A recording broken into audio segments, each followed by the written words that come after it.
There's going to be a spoiler-free review for Smile 2, the sequel to the first Smile from 2022.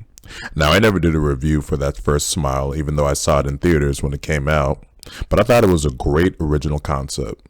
Straight-up horror isn't the best way to classify the film, more like a great psychological thriller with a horror-type element, a la The Shining. The movie was just continuously playing with your mind and making our main character see weird and gradually showed how relentless this smile demon can be. Throughout the film, it just felt like you were going as crazy as that poor psychiatrist that got infected with this smile demon.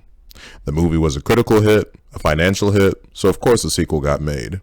But due to how this smile demon works, a new protagonist was going to be needed for this film, and the trailers promised one that would take the story here to the next level. In this sequel, pop star Sky Riley becomes infected with this smile demon just as she's getting ready to launch her concert tour.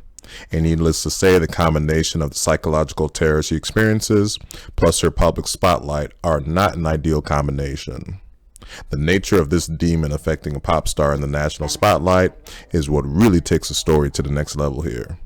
It's one thing for these torturous psychological effects to happen to a no-name psychiatrist, but when you see what happens when it infects someone that's in the public spotlight, man, it just makes the story feel all that much grander and larger, which naturally is what any sequel should try to do. And for those wondering, yes, the film does tie up loose ends from the end of Smile 1. But what really takes things to the next level here is how this demon tortures the protagonist. It feels like this demon knew that it was dealing with a celebrity and said, well, I'm gonna have some real fun with you before I fuck your life up. And the torturous thing that it does to Sky here, man, by comparison, Rose, the psychiatrist from the first film, she got it real easy compared to Sky in this film.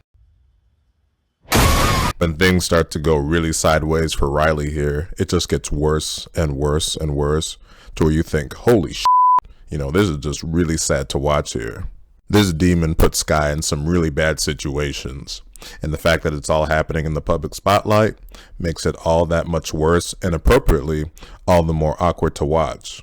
Besides just being awkward and uncomfortable to watch, it's really fucking scary. This demon has you on the edge of your seat, because at any moments you could see something really disturbing happen or a very effective jump scare. I saw this movie in Dolby, not because I thought it would be great in some premium format, but because it worked best with my work schedule for that day. And that ended up being a great thing and a bad thing. Great because it made those gotcha moments and jump scares all the more impactful. But man, did I feel my heart racing when I was anticipating something bad happening. Even the bad things that you knew were about to happen, like the kill with the dumbbell weight shown in the trailers, were of course super loud and still super uncomfortable to watch. Believe it or not, I thought this film was much scarier than Terrifier 3. With Terrifier, or any kind of slasher film to be honest, you know what the threat is and you can see the kills coming from the moment where the scene starts. It's just a matter if you can handle the gore or not. Terrifier's gimmick is that it's an extreme form of gore that not everyone can handle. But with this film, the threat is just so ominous and there's all these gotcha moments that you just have no chance of predicting, and it makes it very legit scary and tension-filled to watch.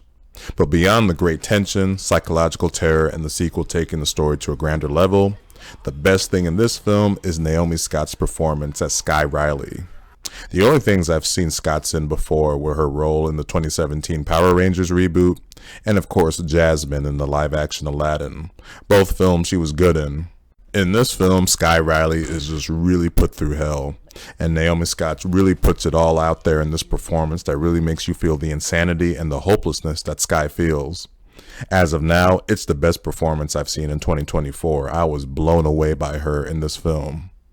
That feeling of hopelessness is what you ultimately feel as the film goes on, because this demon really does screw up Sky's life to where by the end you feel, well, there ain't no normal for you after this. The movie shows that Sky isn't perfect and she's made some mistakes and gone through her shares of down in her life, but goddamn, there's a small list of people that deserve what she goes through in this film. The movie was just an amazing experience all the way through. And then it got to the ending, which definitely is an eye-opener, but I actually think hurts the film and the story in general upon rewatch. I can't go too much into it because if I say too much it'll ruin the nature of the ending, but I both loved the ending and somewhat really didn't like it.